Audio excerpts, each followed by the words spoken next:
Hello, আজকে আমরা Napoleon হিলের যে বইটি নিয়ে আলোচনা করছিলাম, সেটি হলো 'থিংক অ্যান্ড গ্রো রিচ'। আজকে আমরা 2nd পার্টটা দেখব। ফার্স্ট পার্টে আমরা আলোচনা করেছিলাম ৪ টি বিষয়ে। একটা হলো যে চিন্তার শক্তি, 2nd ছিল আকাঙ্ক্ষা এবং ইচ্ছার যে শক্তি।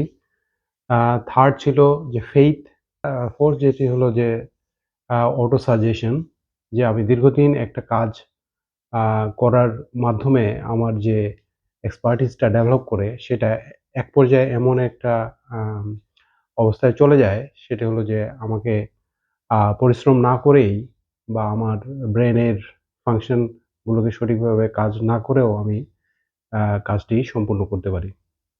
তো এই ৪ টি বিষয় নিয়ে আলোচনা করেছিলাম। আজকে আমরা পরবর্তী ৪ টি বিষয় নিয়ে আলোচনা করব। তো ১ম এ যে বিষয়টি ছিল সেটি হচ্ছে যে স্পেশালাইজড নলেজ, এই স্পেশালাইজড নলেজ আমাদেরকে ডেভেলপ করতে হবে।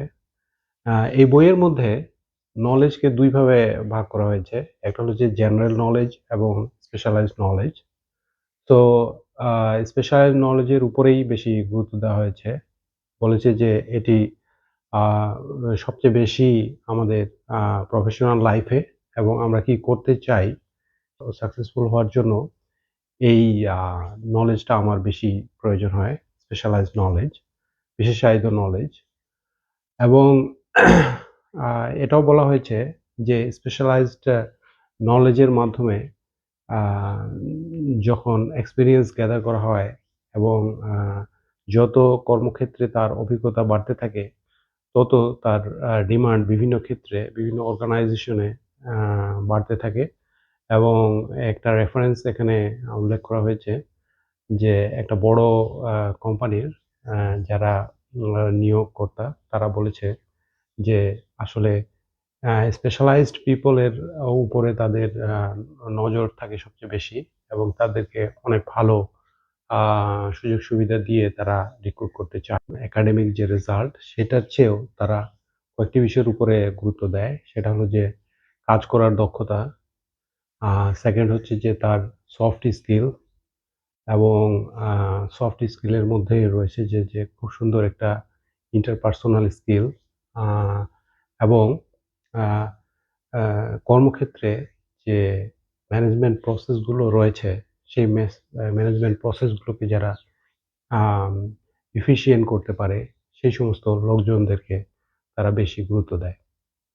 সো এই বিষয়গুলোর উপরে যদি আমরা স্পেশালিটি আ অর্জন করি, তাহলে আমরা যেকোনো একটা অর্গানাইজেশনের জন্য খুব ভ্যালুয়েবল অ্যাসেট হয়ে যেতে পারি। সো আমাদেরকে স্পেশালাইজড নলেজ এর উপরে আ জোর দিতে হয় জোর দিতে হবে যদি আমরা সফল হতে চাই।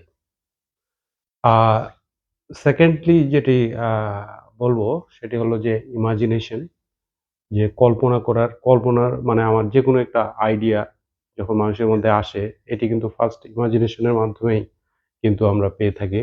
পরে সেই আইডিয়াটা যদি একটা প্রোগ্রেসিভ প্ল্যানিং এর মাধ্যমে আমরা যদি এর একটা কাঠামো দিতে পারি এবং এই কাঠামো সঠিকভাবে আ যদি আমরা প্রোগ্রেস করি, তাহলে আমরা সেটি আ অ্যাচিভও করতে পারি।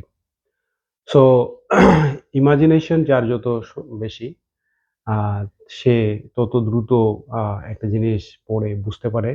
কারণ আমরা যখন একটা জিনিস আ আ পড়ি, তখন সেটাকে আমাদেরকে কল্পনার জগতে ট্রান্সলেট করে নিতে হয়। সো এই যে ট্রান্সফরমেশন অফ রিডিং, এই বিষয়টা যখন যাদের যত বেশি স্ট্রং, তারা সহজে পড়ে বুঝতে পারে এবং তারা দ্রুত এগিয়ে যায়। থার্ডলি যেটি হলো যে অর্গানাইজড প্ল্যানিং।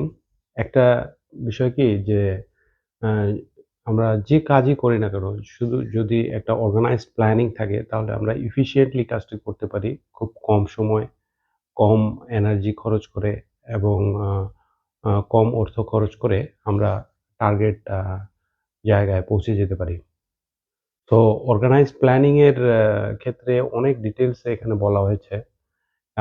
এখানেও বলা হয়েছে যারা স্পেশালাইজড নলেজ যাদের আছে, যারা মাস্টারমাইন্ড পিপল তাদেরকে নিয়ে আসলে একটা গ্রুপ তৈরি করার কথা বলা হয়েছে।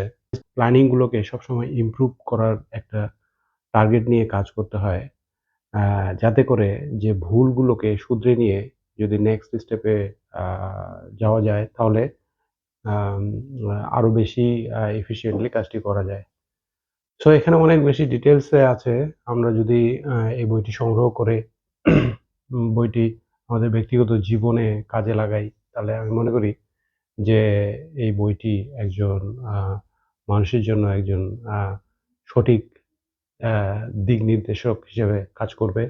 ফাইনালি আজকে যেটি বলতে চাই সেটি হলো যে ডিসিশন আমাদের ডিসিশনের উপরে আমাদের জীবনের গতি নির্ভর করে। বিভিন্ন ক্ষেত্রে সঠিক সময়ে আ সঠিক সিদ্ধান্ত নেওয়ার যে ক্ষমতা, এটা যাদের মধ্যে আছে তারা অনেকটা পথ এগিয়ে যায়। আ এবং আমাদেরকে লক্ষ্য রাখতে হবে যে আমাদের সঠিক ডিসিশন নেওয়ার যে ব্যাকগ্রাউন্ড গুলো থাকে, সঠিক সিদ্ধান্ত নেওয়ার জন্য আ ব্যাকগ্রাউন্ডে যে সমস্ত আ ইনফরমেশন, নলেজ, রিসোর্স আমাদের থাকা উচিত, সেগুলি আমাদের অর্জন করার চেষ্টা করতে হবে এবং আমাদেরকে এই আ বইটি সংগ্রহ করে যদি আমরা আরো বেশি ডিটেইলসে জানি, তাহলে আমরা আ উপকৃত হব। তো আজকে এইটুকুই। থ্যাংক ইউ ভেরি মাচ সাথে থাকার জন্য। আ দেখা হবে আরেকটি অ ভিডিওতে অন্য কোনো বিষয় নিয়ে আলোচনা করব। Thank you very much.